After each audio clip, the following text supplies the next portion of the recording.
pensé apporter une suite sur ce que je suis en train de faire présentement, à savoir si on peut trouver une stabilité dans un environnement instable.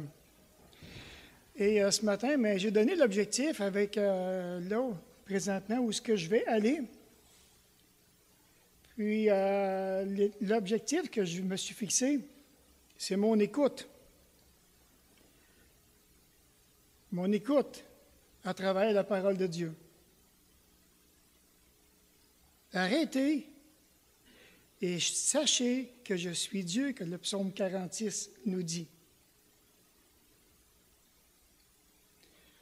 On dit qu'un des endroits qui est de plus en plus instable, qui est vraiment remarquable, et je parle d'une façon générale, OK? On dit que c'est au cœur même du foyer. Au cœur même du foyer. Alors, bien entendu que si nous sommes de jeunes mariés, on dit que probablement que Dieu au fait que nous sommes en amour par sa tête. J'imagine que vous l'avez déjà été d'ailleurs. J'espère que vous l'êtes encore aujourd'hui. Alors, quand on est en amour par sa tête, on ne voit pas les défauts de l'autre, les défauts du conjoint, de la conjointe. Mais il est dit que lorsque la période d'enchantement est passée, on dit environ la 3e année, c'est là que les vrais problèmes, dit-on, commencent à faire surface. Tantôt, tous les petits problèmes qu'on pouvait avoir, qu'on jugeait vraiment sans importance, voilà maintenant que ces mêmes problèmes-là peuvent revenir. Et là, maintenant, ils ont de l'importance. Ça s'amplifie. Il est dit aussi, donc, que maintenant, que cette période d'enchantement, elle est passée, vient le temps maintenant des enfants. On est-tu content quand les enfants commencent à venir? Moi, j'étais vraiment heureux personnellement lorsqu'on a eu notre première fille. Alors là, maintenant, c'est certain que là, il peut aussi y avoir d'autres enfants qui vont venir et de voir que l'épouse commence maintenant son rôle de mère. Elle va apprendre sur le tas, qu'on dit bien souvent. Et là, maintenant, la mère va commencer à fonder sa petite famille. C'est le fun, c'est vraiment agréable. Et le père, pour sa part, maintenant, étant donné que les enfants sont à la maison, il y a des nouvelles responsabilités qui vont venir au niveau du père. Mais il est dit que ce n'est pas tellement long, qu'il y a une routine qui s'installe dans le foyer. Et vous savez tous, comme moi, que la routine, ça tue. La routine tue. Bon, maintenant, je vais parler de la maman. La maman, maintenant, elle va commencer, elle va prendre soin de soit maintenant son nouveau-né ou bien ses enfants. Puis on dit aussi qu'à ce niveau, maintenant, qu'il peut y avoir une légère participation du père. Mais la maman, elle va aimer prendre soin de la maison. Et puis, elle va tout faire, au fond, pour bien élever ses enfants. Bien, dis-moi, le mieux qu'elle peut, au moins, tout ce qui est dans son pouvoir, elle va tout faire pour bien élever ses enfants. Et sans tout qu'elle s'en aperçoive, mais ses tâches quotidiennes commencent à augmenter de plus en plus. Bon, bien, elle va faire le lavage, elle va préparer les repas, et souvent, même en préparant les repas, elle n'a jamais de simple petit merci, que ce soit de la part de son mari, que ce soit de la part des enfants. Il n'y a même pas un petit merci. Merci, maman, pour le repas. Ensuite, vient le temps de faire prendre le bain aux enfants et leur raconter, leur raconter une petite histoire de la Bible. Moi, ça m'a rappelé que les premiers temps, quand on a eu nos enfants, il y avait la Bible en images. Je ne sais pas si vous avez déjà vu la Bible en images. Alors, il y avait juste un petit verset, mais parce que la photo, l'image qu'on avait, était très, très, très colorée. Alors, avec toutes sortes de petites affaires qu'il y avait dans l'histoire, on prenait le temps vraiment de raconter l'histoire. On pouvait s'amuser 3, 4, 5 minutes, parce que c'est des enfants. On sentait qu'on n'enseignera pas 1 heure de temps, là. Mais il y a 4, 5 petites minutes, et puis une petite prière, puis on faisait le train de l'Évangile, puis on allait se coucher. Maintenant, après ça, pour la mère, elle va aller coucher les enfants. Ah, la journée vient de se terminer. Ben non, ben là, elle est en train de penser qu'elle a fait son lavage, puis il faut qu'elle aille plier le linge et commencer à penser à sa journée du lendemain. Planification des repas pour la journée de demain. Et puis, elle réalise très tôt qu'elle a de moins en moins de temps pour elle-même. Et elle s'oublie facilement. Et le travail de maman devient vite ingrat. Oui, on dit que le travail de maman devient vite ingrat. Alors, en principe, elle n'est pas couchée avant 10 heures, 10h30, 11 heures, pour tout recommencer le lendemain matin, et cela pendant des années durant. Et souvent, il n'y a pas d'encouragement, ou l'encouragement est très minime de la part du papa. Aucune reconnaissance pour tout ce qu'elle fait, autant pour le papa, son mari, sa famille. Elle va se lever pendant la nuit lorsque les enfants sont malades. Peut-être qu'il y a des papas qui se sont déjà levés aussi. Je ne suis pas en train de dire que les papas n'ont pas fait. Non. Alors, elle exerce parfois le métier d'infirmière et tantôt le métier, de docteur, parce que ça doit d'avoir les connaissances, parce que le petit ou la petite va vraiment pas bien. Et là, maintenant, c'est des heures et des heures. Elle va développer vraiment les compétences de consolatrice, aussi de réconfort auprès de ses enfants. Mais c'est essoufflant en bout de ligne. La fatigue et l'impatience peuvent de plus en plus se faire ressentir. La fatigue et l'impatience. La colère, l'incompréhension. Et parfois aussi, la non-participation de son mari peut devenir très écrasant. Tandis que le père, lui, on dirait parfois que dans certains foyers, que le père, c'est lui qui a la plus belle partie du gâteau. Dans certains foyers, il y en a qui vont vraiment voir ça de même, hein? Alors que beaucoup de pères, maintenant, font tout ce qui leur semble bon. On dit souvent que ce sont des spectateurs qui sont assidus au foyer. Ils voient. Je ne sais pas qu'ils ne voient pas. Ils voient, il entend, puis dans certaines circonstances, il est aveugle. Il n'entend rien. Ça se peut-tu? Qu'on devienne aveugle, on n'entend absolument rien. Hein? Alors, il peut prendre conscience même que son épouse en arrache, mais sans vraiment allumer qu'elle a besoin d'aide. Il voit tout ça, mais il n'allume pas pantoute, qu'elle pourrait avoir besoin d'aide. Sans même penser à s'offrir et mettre la main à la pâte. Il reste parfois, on dit, indifférent trop longtemps. Il est même, on dit, trop passif et indifférent trop souvent dans son rôle de papa auprès des enfants. Sa participation est absente. Ou bien il y a un terme qu'on utilise, hein, il brille par son absence. Ça brille.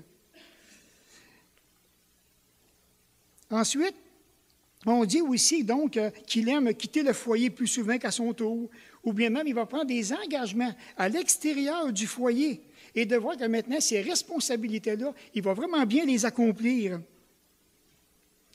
Et quand je pensais à tout ça, je me suis posé la question à savoir si des fois, ça ne serait pas des stratégies diaboliques qui sont exercées sur nous pour décourager la famille.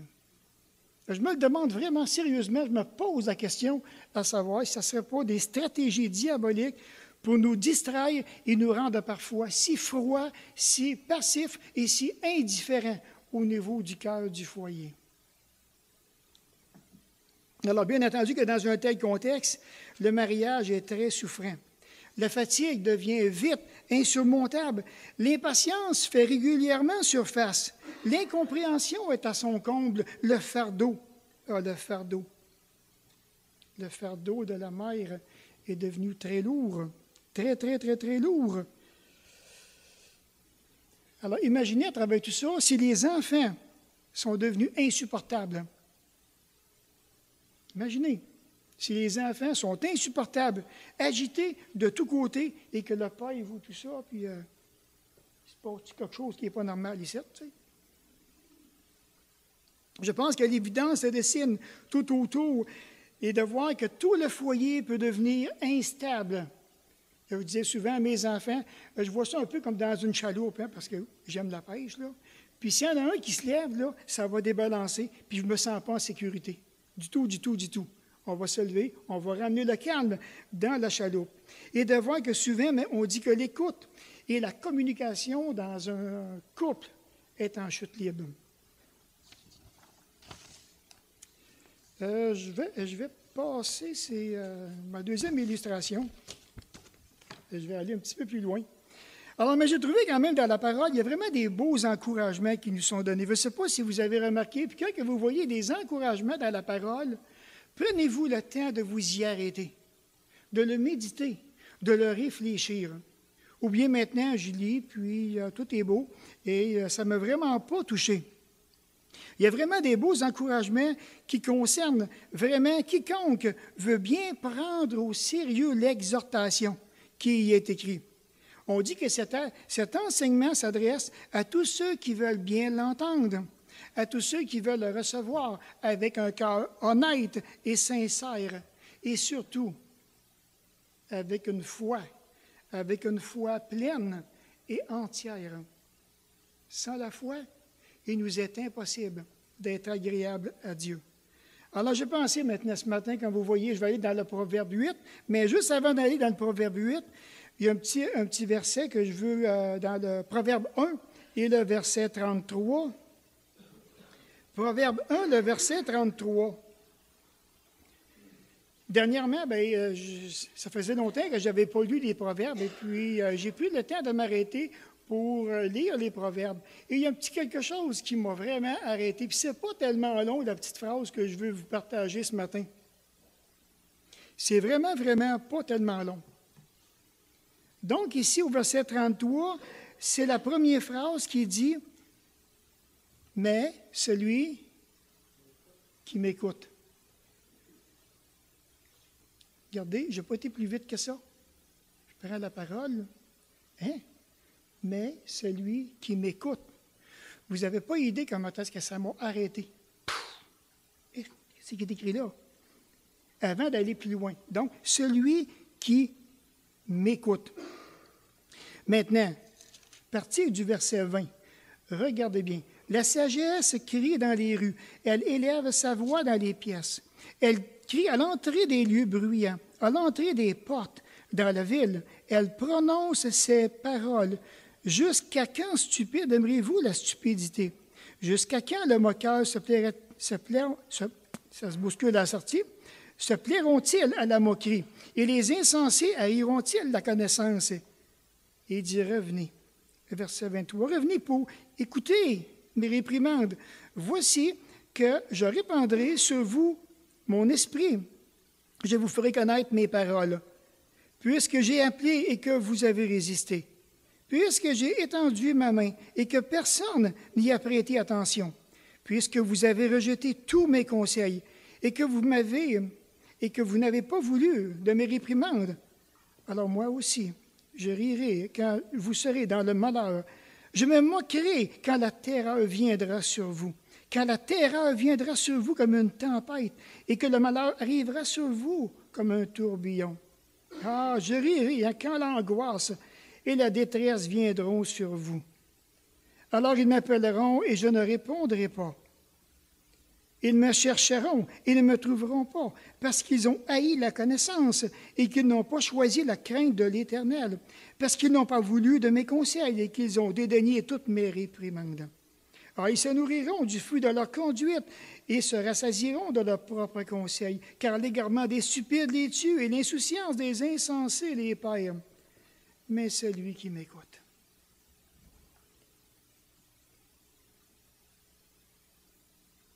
Mais celui qui m'écoute.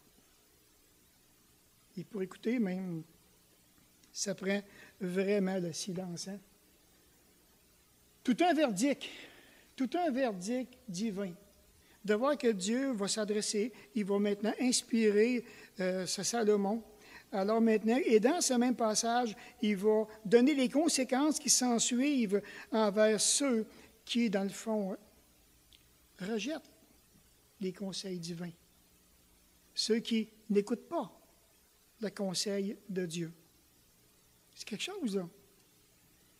hein, dans une tempête, dans la terreur, dans le malheur, dans les angoisses, dans la haine.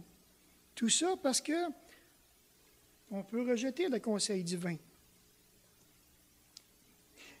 Mais le verset donc 33, hein, il dit « Mais celui qui m'écoute ». Le « mais » ici, on dit que c'est un adverbe qui a pour but de renforcer le mot qui vient d'être dit. Alors, mais qu'est-ce qui vient d'être dit? On trouve ça au verset 32. Il dit « Et l'insouciance des insensés les perd ». Mais, et ça maintenant, c'est un adverbe qui est vraiment intéressant ici. Alors, pour trouver la sécurité, la tranquillité vraiment remarquable, l'Écriture nous donne le moyen qu'à ce que nous puissions y parvenir. Et ce moyen, c'est d'être à l'écoute de Dieu. Alors, quand on voit ce « mais-là » en début de phrase, de même, on pourrait dire « mais oui, celui qui écoute ». Mais oui, ça fait toute une différence. Mais bien sûr, ou bien certainement, celui qui m'écoute. Certainement. Il y a des choses qui vont se passer dans le cœur, dans le foyer, dans la vie personnelle de celui ou de celle qui m'écoute. On garde tout ça en tête. Maintenant, on s'en va dans le Proverbe 8.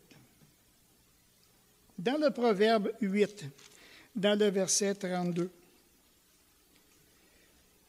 Alors, je pensais que c'était important. Je me suis dit, je vais écrire les 3 petits versets qui sont là, donc dans le verset 32.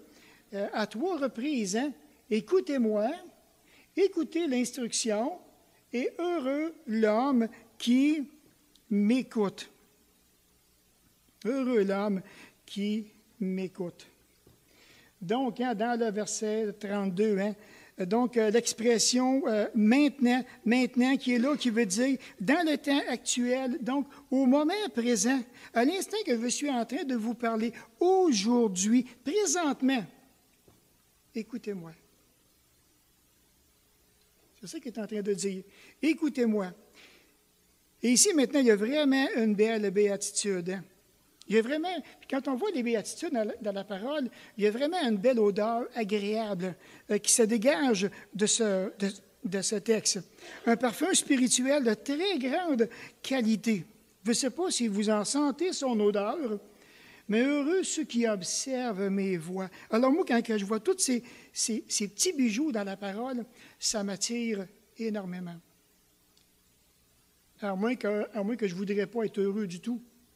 Alors, si je ne veux pas être heureux, je vais seulement qu'à faire fi de ce verset-là, puis de ne pas m'en occuper. Mais ça m'intéresse. Moi, ça m'intéresse. On dit par l'odeur qui s'en dégage de ce texte, nous avons vraiment un privilège exceptionnel qui est à la portée de chacun de nous.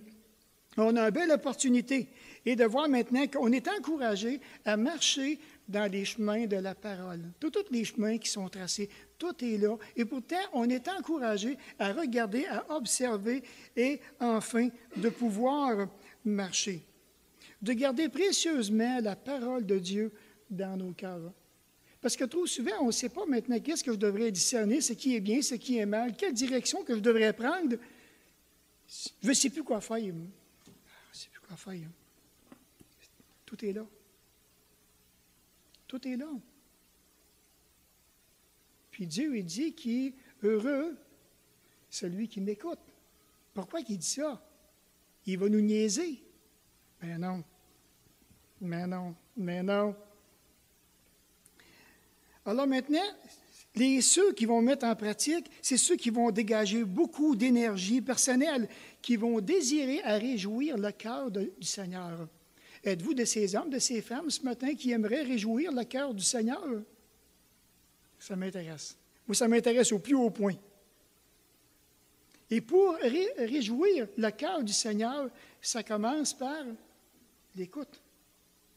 Si je n'écoute pas ce que Dieu dit, je ne peux pas le réjouir. C'est impossible. Et si je suis à l'écoute, je démontrerai dans mon cœur un profond respect pour ce dont je vais prendre conscience dans ma lecture. Il peut me parler à travers la parole. Son Saint-Esprit peut me rappeler quelque chose tout en marchant durant la journée, qu'importe. Et si je suis à l'écoute, que je le fais, que j'obéis, je réjouis le cœur de mon Père céleste. Je le fais. Donc, par cette expression, ce qu'on dit maintenant au niveau d'être heureux, c'est que le dictionnaire dit, on dit que c'est quelque chose qui est favorable, qui est dans un état heureux de réussite, on dit même de succès, souvent avec une idée de belle apparence. C'est quelqu'un vraiment qui est heureux. On parle au niveau de la santé. Pensez-vous que je ne suis pas heureux ce matin? Non, mais regardez, heureux, puis la santé est reliée avec le terme heureux. Quand je pense que l'année passée, à la même période, j'étais dans des traitements de chimiothérapie. Aujourd'hui, je suis ici. Pensez-vous que je ne l'apprécie pas? Pensez-vous que je ne suis pas heureux dans le cœur de voir tout ce que le beau travail que Dieu fait dans ma vie personnelle? Oui, je suis même très heureux de tout cela. On parle aussi donc heureux, ça peut avoir rapport avec le commerce, une usine, une croissance, des années de période même. Et ça, c'est ouvert à tous les chrétiens. Je pourrais dire une minute, oui, mais quelle garantie est-ce que j'ai que la parole de Dieu, que c'est exact? Quelle garantie que j'ai? Vous savez, je me rends compte que plusieurs attendent que ça marche. Ah, ça marche, les gars. Il dit, c'est parce que ça va marcher. Mais le problème, ils ne le font pas par la foi. Ils peuvent le faire par leurs propres moyens à eux autres. Ils peuvent attendre des années avant de bouger.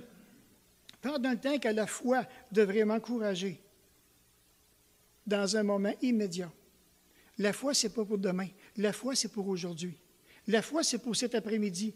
C'est pour ce soir, la foi. Ce n'est pas qu'on va la pratiquer la semaine prochaine, puis dans l'année prochaine, je m'en vais attendre dans l'année prochaine. Le Seigneur désire que nous puissions mettre la foi immédiatement. Immédiatement. Puis sa presse, c'est vraiment de toute urgence. Et de marcher vraiment dans les voies qu'il nous a tracées. Ceux qui suivent, ceux qui vont garder et ceux qui portent une attention particulière à ce qu'ils lisent, ils seront les premiers à goûter aux bénédictions spirituelles que Dieu va permettre en abondance dans vos vies personnelles. Si je marche, si je porte attention. Pourquoi? Parce que le fait de marcher, on est en train de démontrer notre obéissance, notre sensibilité au Saint-Esprit. Ah oui, ça m'intéresse. Oui. C'est agréable. L'obéissance, parce qu'ils exercent et mettent en pratique le conseil, l'action, la direction qui est recommandée au Seigneur Jésus. On le fait. L'obéissance. Le message est tellement simple. Celui qui est à l'écoute de l'inspiration divine, en faisant le message, a réalisé quelque chose. Je me suis dit, l'Église du Saguenay, est-ce que nous sommes vraiment des passionnés de Dieu? Est-ce qu'on est des amoureux de Dieu? Ça prend de la passion. Si je n'ai pas de la passion personnelle dans le cœur, si je n'ai pas l'amour pour le Seigneur, comment voulons-nous que la passion puisse venir pour que je puisse réjouir mon Père céleste? Vous vous rappelez de l'Apocalypse, 2:4 qui m'était revenu à l'esprit. « Ce que j'ai contre toi, c'est que tu as abandonné ton premier amour. » Ça fait longtemps de ça. Là, on dit que c'était la deuxième génération de chrétiens à l'époque. Ils ont abandonné cet amour. S'il n'y a pas d'amour, il n'y a pas de passion. Prenez quelqu'un, par exemple, qui est un maître charpentier. Qu'est-ce qui fait qu'à un moment donné, qu'il va persévérer et qu'il aime son métier? C'est parce qu'il y a de l'amour, il y a de la passion. Pourquoi qu'on a des professeurs qui persévèrent malgré des fois des turbulences tellement grandes? Ils ont un amour, ils ont une passion pour leur métier. Et nous, maintenant, est-ce que nous sommes des passionnés de Jésus? Est-ce que nous sommes des amoureux de la parole de Dieu? Les deux attributs vont merveilleusement ensemble. Ils sont de pair, ils sont inséparables. L'un ne va pas sans l'autre. Et je pense que plus qu'on va démontrer cette passion, cet amour-là pour le Seigneur, c'est certain qu'on va voir des des surprises vraiment agréables. Alors, c'est peut-être pour cette raison que dans l'Évangile de Luc, chapitre 8, ce que Jésus dit ici. Dans Luc, chapitre 8, il donne quand même tout un avertissement. Hein? Et le verset 18, quand il dit « Prenez garde donc à la manière dont vous écoutez, car on donnera à celui qui a, mais à celui qui n'a pas, on ôtera même ce qu'il pense avoir. » Puis dans le verset 16, parce que je vais commencer au verset 16, hein, « Personne, après avoir allumé une lampe, ne la couvre d'un objet ou ne la met sous un lit, mais il la met sur un chandelier afin que ceux qui entrent voient la lumière. » Le Seigneur insiste sur l'importance de ce que ses disciples maintenant vont faire de son enseignement. Qu'est-ce que vous allez faire de mon enseignement? Le Seigneur Jésus communique à ses disciples les principes du royaume de Dieu. Au fond, qu'est-ce qu'il est en train de faire? Il est en train d'allumer une lampe dans leur cœur. Et je vais allumer une lampe, une lumière qui va être là, qui va briller. Mais eux, que vont-ils faire de cette lumière, de cette lampe que le Seigneur voudrait et qui allume dans leur cœur? Ils ne doivent pas la recouvrir d'un vase. Et Jésus, il même parle d'un boisseau un petit peu plus bas. Hein? Il s'agirait d'une mesure utilisée dans le commerce. Cacher sa lampe sous le boisseau équivaudrait à vouloir cacher son témoignage, voire même à l'étouffer par l'agitation de la vie. Ah, il faut cacher ma lumière. Tellement d'agitation, tellement de choses, de circonstances qui vont entourer le chrétien, qui fait que lentement, cette lumière va devenir de moins en moins brillante. On dit qu'il est préférable de disposer la lampe sur un chandelier, c'est-à-dire pratiquer maintenant le christianisme à la vue de tous et de ne pas hésiter à répandre la bonne nouvelle de l'Évangile. Le disciple aussi ne doit pas encore mettre la lampe sous le lit. Pourquoi? Alors je me suis dit, mais le lit, qu'est-ce qui équivoque le lit? C'est le repos? C'est le confort? Parfois, ça pourrait être l'oisiveté. C'est la complaisance. Non, mais il dit, reconnaissons combien ces choses peuvent empêcher notre lampe de briller. Et de voir que Jésus lui dit, tu devrais mettre ta lampe vraiment sur un support pour que ça puisse briller. Il doit vivre et prêcher la vérité de manière à ce que cette vérité soit visible pour tous. Puis est-ce que vraiment est-ce que la parole de Dieu se reflète dans nos vies personnelles? Si la parole nous reflète, on fait plaisir à notre Seigneur. Mais si cette même parole-là ne reflète plus rien dans ma vie personnelle, que j'ai éteint la lampe, il y a quelque chose qui ne va pas. Je dois maintenant vérifier où j'ai tombé, quelle place que j'ai chuté. Puis on dit donc au verset 17, « Car il n'y a rien de caché qui ne doive être découvert, rien de secret qui ne doive venir au grand jour. » S'il y a négligence, on dit que cette négligence, tôt ou tard, elle sera démasquée. La vérité emprisonnée sera révélée. Et le fait même d'avoir caché cette vérité-là, elle va être mise au grand jour. Ça ne va pas bien du tout. Puis le verset 18, « Donc voilà pourquoi nous devons prendre garde à la manière dont nous écoutons. » Le Seigneur a allumé cette lampe-là en nous. Et si nous sommes fidèles à la vérité, c'est certain que qu'est-ce qui va arriver si je suis fidèle à la vérité? Quel est vraiment le désir du Père Céleste? Il va nous révéler des connaissances encore plus profondes de sa parole. Et ça, j'aime ça. Ça, j'aime ça. On commence à entrer dans les profondeurs de Dieu. On commence à entrer dans le cœur même de Dieu. Regarde, viens voir. C'est tellement agréable. Donc, et celui même qui va utiliser les dons que Dieu va lui confier, savez-vous ce qu'il va faire? Il va en donner encore d'autres pour que l'on puisse devenir de plus en plus utile, efficace auprès de la belle famille de Dieu. Celui qui applique les vérités reçues va pénétrer davantage dans cette connaissance. Mais celui qui néglige, un comme l'autre, va en être privé. Si le zèle évangélique est absent, on dit que Dieu nous enlèvera la vérité que nous croyons même avoir. C'est un passage qui est assez tough, assez difficile. Plusieurs chrétiens ont dit même, ça me rappelait quelque chose en faisant l'étude, on voit maintenant des chrétiens qui ont été au fil des années, on les a appelés des obèses spirituels. Paquet de connaissances. On garde tout ça pour nous.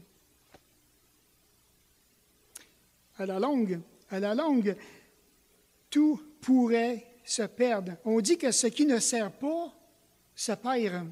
Alors, si toutes ces connaissances-là et tous les joyaux que Dieu me fait connaître, que je ne les partage pas avec les frères et les sœurs, lentement. Je me rappelle, à un moment donné, il y a quelques années, il y avait des choses, mais là, on oublie. C'est parti des belles vérités qu'on avait au fond de nos cœurs et qui sont parties. Si je reviens maintenant dans le chapitre 8 et le verset 33, il dit « Écoutez l'instruction et devenez sages. » Devenez sages.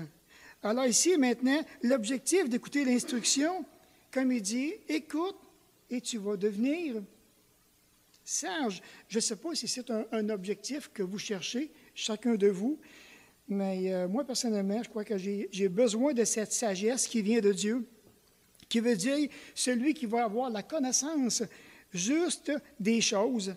C'est quelqu'un qui est éclairé. On dit que c'est quelqu'un aussi même qui a un art de vivre supérieur. Il a vraiment le désir, le goût de monter. Des fois, on va dire que la barre est haute. Hein? Il veut vraiment que Jésus soit son modèle. Il veut vivre comme le Seigneur Jésus, qui lui-même a vécu.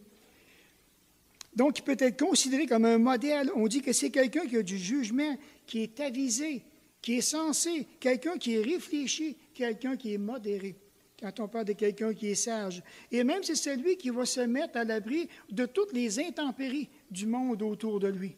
Parce qu'il va voir que le monde, mais comme on a vu tantôt dans le Proverbe 1, parce qu'ils ne connaissent pas la parole, parce qu'ils ne sont pas à l'écoute de Dieu, ils vont vivre toutes sortes de tempêtes, puis lui, il ne veut pas vivre ça. Il va tout faire pour se mettre à l'abri. On dit que c'est une personne qui est désignée pour sa compétence, sa réputation. C'est celui qui garde la foi, la raison, le sens et l'intelligence. Il garde tout ça. Celui qui est sage. Écoutez l'instruction afin de devenir sage. La sagesse s'exprime en soulignant, et ça on peut le voir à travers, autant comme des conséquences qui sont vraiment agréables, comme d'autres conséquences, elle nous avertit la sagesse aussi. Dans le Proverbe, la sagesse offre des bijoux vraiment précieux. Et parce qu'on est dans les Proverbes, dans le chapitre 3, dans le verset 14 à 18, regardez bien comment est-ce que c'est bien dit, comment est-ce que c'est beau. Donc, même on va commencer au verset 13. « Heureux est l'homme qui a trouvé la sagesse et l'homme qui devient raisonnable. » Verset 14. Il dit, car le gain qu'elle procure est préférable au gain de l'argent et son revenu vaut mieux que l'or. Elle est plus précieuse que les perles et tous les objets de tes désirs. Et tous les objets, c'est ça, de tes désirs n'ont pas sa valeur. Dans la droiture est une longue vie, dans sa gauche la richesse et la gloire. Ses voies sont des voies agréables et tous ses sentiers apportent la paix. Elle est un arbre de vie pour ceux qui la saisissent, et ceux qui la retiennent sont heureux. Ceux qui la retiennent sont heureux. C'est bon, hein?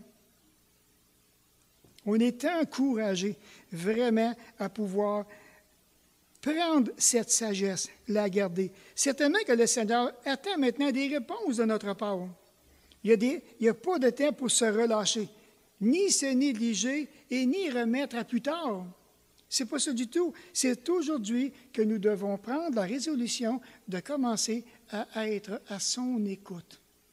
Seigneur, parle, ton serviteur écoute. Qui a dit ça? Hein?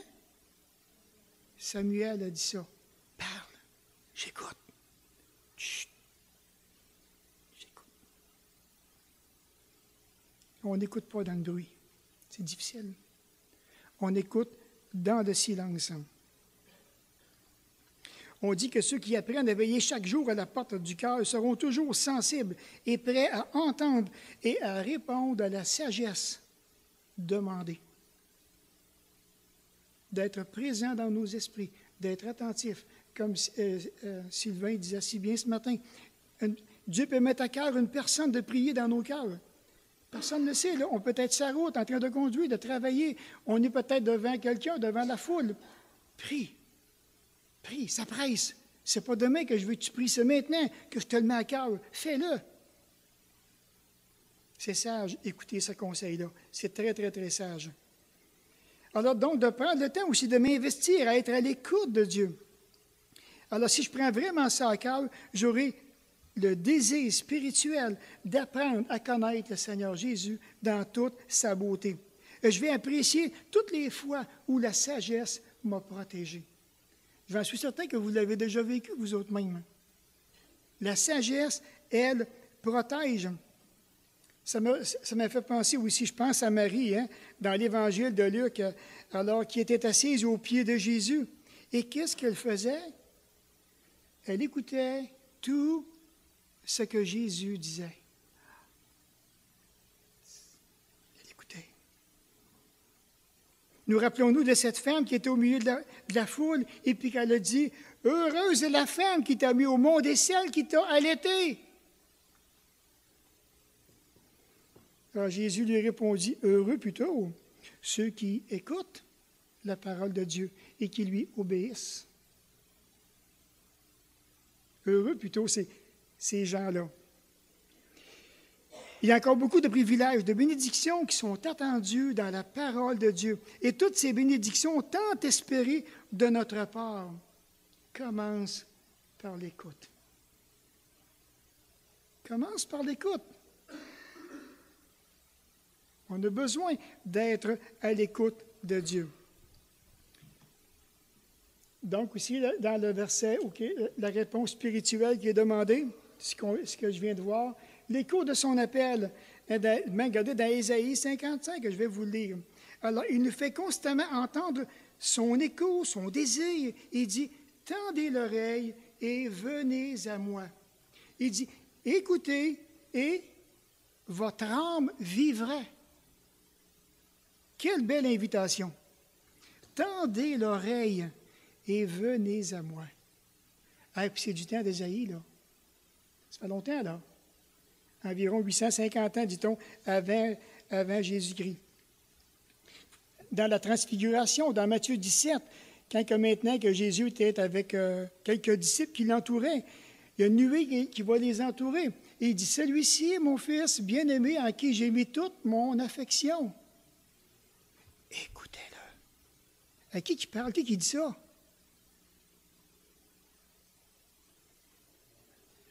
Le Papa Céleste. C'est mon fils.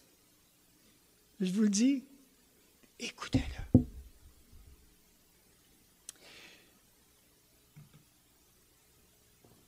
OK, je pense qu'il y en a. OK.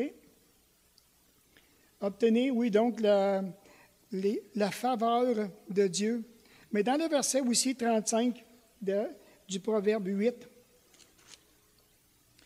il dit, « Quand celui qui me trouve a trouvé la vie et obtient la faveur de l'Éternel. » Je ne sais pas si vous appréciez beaucoup, mais je l'espère du fond du cœur que vous appréciez comment est-ce que c'est délicieux trouver le Seigneur Jésus-Christ. Parce que si je trouve le Seigneur Jésus-Christ, je trouve l'importance de la vie. Puis quel privilège qu'on a aujourd'hui, nous, de connaître Jésus.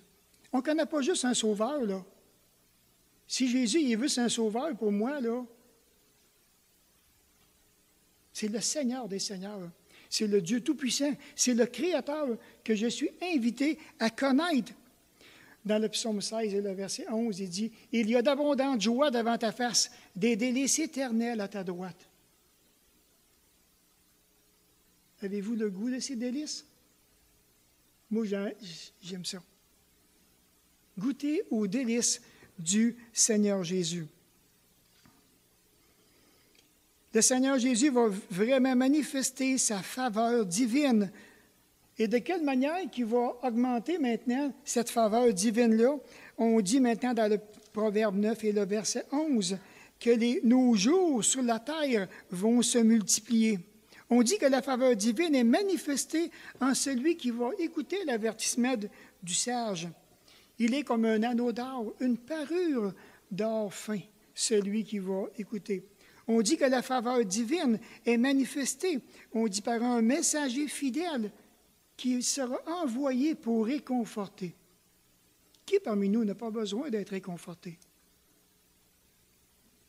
Qui? Personne. Moi-même, le premier, j'en ai besoin d'être réconforté. On dit que c'est lui qui apporte le réconfort, qu'il est comme la fraîcheur de la neige au fort de la moisson. C'est un rafraîchissement. Ah, ça fait du bien. Parfois, on va sortir dehors, hein, puis quand il partait en froid, là, mon ami, hein, mais si on est bien habillé, on va dire, oui, on a pris des 3-4 bonnes bouffées d'air frais, ça fait du bien. On dit ici qu'il ne neige pas souvent au temps de la moisson en Palestine. Pour les uns, il s'agirait de la neige du mont Hermon, dont on se serait servi pour rafraîchir des boissons. Pour d'autres, une simple comparaison entre une boisson en temps chaud, aussi fraîche que la neige et le messager fidèle. Je trouvais ça intéressant. Je trouvais ça cute. Je trouve ça poétique. Et de voir maintenant ici, après ça, je vais trouver aussi cette citation de M. Tresch, je ne sais pas trop comment le prononcer, là. Alors qu'il dit, hein, si nous désirons conserver les bonnes choses d'en haut, nous devons les partager. En cessant de donner, nous cessons de posséder. Telle est la loi de l'amour. Et l'amour nous encourage, chacun de nous, à partager. Partager ce que Dieu nous aura montré. Et tout ça, ça commence par l'écoute. En conclusion, c'est le message de ce matin. Tantôt, on a regardé juste la première partie, hein? Mais celui qui m'écoute. Dans d'autres traductions, il dit, il aura la sécurité dans sa demeure. Il va vivre tranquille, sans craindre le malheur. Ça, je l'ai pris dans la Bible du Samar, dans Proverbe 1, le verset 33. Celui qui m'écoute aura la sécurité dans sa demeure. Au sein même du foyer, il va avoir la sécurité. Pensez-vous que ce n'est pas encourageant? Puis en plus, il va vivre tranquille. Il va vivre tranquille. Qui n'a pas besoin de tranquillité aujourd'hui? Je pense qu'on en a tous besoin. La vie va tellement vite. On a à faire ce premier pas. Être capable de dire, maintenant, je vais ouvrir la parole. Celui qui m'écoute. Ah, Seigneur, qu'est-ce que tu veux que j'écoute aujourd'hui? Rends-moi sensible. Donne-moi une oreille de disciple que je puisse vraiment bien entendre. Et donne-moi ce zèle pour accomplir ce que tu attends de moi. On va se couvrir dans un mot de prière, s'il vous plaît.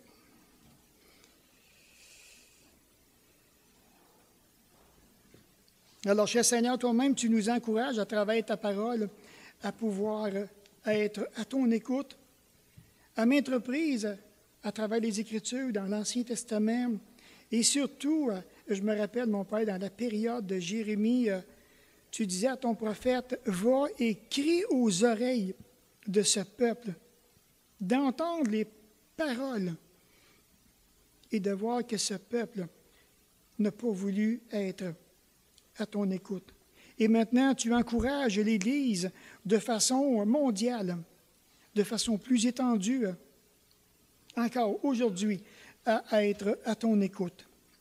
Alors, cher Seigneur, ma prière ce matin, c'est que tu puisses, chacun de nous, nous donner cette oreille de disciple. Cette oreille que Jésus avait lui-même d'apprendre à écouter, d'apprendre à être à ton écoute à toi, afin que tu puisses nous diriger dans tes sentiers, dans tes délices, pour que notre cœur et même nos cœurs puissent te réjouir. Seigneur, viens nous aider à commencer. Viens nous aider vraiment à te faire plaisir. Et merci encore pour toute l'opportunité que tu nous donnes d'être tes enfants. Merci pour toutes choses. Porte ce message, mon Père, dans nos cœurs et donne-nous vraiment la joie de le recevoir avec amour, avec foi. Merci pour toutes choses et merci de garder nos cœurs et nos pensées en celui que tu appelles ton bien-aimé, car c'est en lui qu'on te prie pour sa gloire. Amen.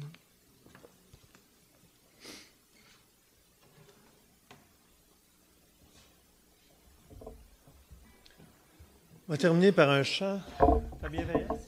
On va terminer par le chant, Ta bienveillance. On va se lever, s'il vous plaît.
Merci pour votre belle participation. En passant, Michel se tient disponible si quelqu'un veut le rencontrer quelques instants.